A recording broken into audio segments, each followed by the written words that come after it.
दिसतोय. काय म्हणाल सर, अशा पद्धतीचे व्हिडिओ व्हायरल होत आहेत? मी ट्विट केलं. बघा, विधानसभेचं अधिवेशन सुरू आहे आणि अधिवेशन विधानसभेचं सुरू असताना महाराष्ट्रासारख्या राज्यामध्ये आणि ज्या राज्याचे मुख्यमंत्री देवेंद्र फडणवीस आहेत, ऊपर नरेंद्र नीचे देवेंद्र, आणि असं असताना सुद्धा मुख्यमंत्र्यांची मला हतबलता दिसते, दयनीय अवस्था दिसते. तुम्ही ह्याला सरळ करीन, त्याला सरळ करीन, हे खपवून घेणार नाही, ते खपवून घेणार नाही, वगैरे वगैरे म्हणता. मग हे जे आमदार आहेत, जे हे लोकप्रतिनिधी आहेत, त्यांचा दंगा, मारहाण हे खपवून घेत आहे. त्यानंतर तुमच्या मंत्रिमंडळातले एक मंत्री महोदय आहेत, त्यांच्या अवतीभोवती पैशाच्या भरलेल्या बॅगा दिसत आहेत.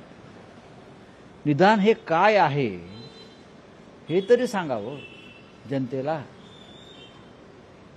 एक आमदार मारहाण करतो, निर्घृण, अमानुष, आणि त्याच्यावर गुन्हा दाखल होत नाही, आणि झाला तर तो काय होतो, अदखलपात्र.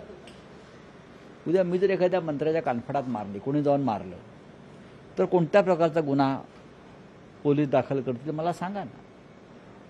यापेक्षा वेगळा गुन्हा असा आहे की ज्याच्यावरच तुम्ही दखलपात्र गुन्हा दाखल करू शकता. आचारसंहिता नक्की कोणासाठी आहे?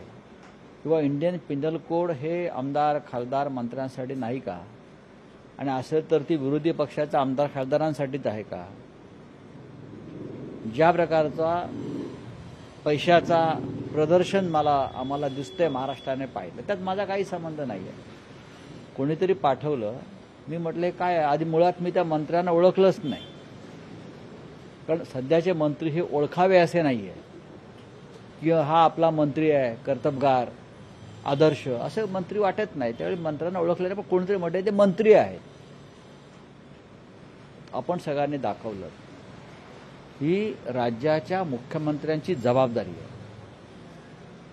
तुम्ही राज्याचं नेतृत्व करताय, तुमची जबाबदारी आहे. या सगळ्या विषयावर तुम्ही राज्याच्या जनतेला सांगायला पाहिजे की माझ्या मंत्रिमंडळात, माझ्या सरकारमध्ये, माझ्या राज्यामध्ये नक्की काय चाललं आहे. दुर्दैवानं देवेंद्र फडणवीस हे हतबल आणि हताश होऊन कारभार करतायत. त्यांचं नियंत्रण त्यांच्या लोकांवर राहिलेलं नाही, आणि मग तो जे त्रागा करतायत तो त्रागा ते विरोधी पक्षांवर करतायत. जर मुख्यमंत्र्यांना कामाचा भार हलका करायचा असेल, त्यांनी सगळ्यात आधी विधानसभेत विरोधी पक्ष नेत्याची नेमणूक करायला परवानगी दिली पाहिजे. शिरसाट असं म्हणताय की हे पैसे नाहीये, ही कपड्यांची बॅग आहे, अशा पद्धतीचं त्यांनी एक स्पष्टीकरण देण्याचा प्रयत्न केला. पैसे तुम्ही बाहेरून आलो, तुम्ही बॅग होत्या. आपण तो व्हिडिओ पाहिला असेल, तसा असलेली दुसरा व्हिडिओ मी लगेच ट्विट करायला तयार आहे.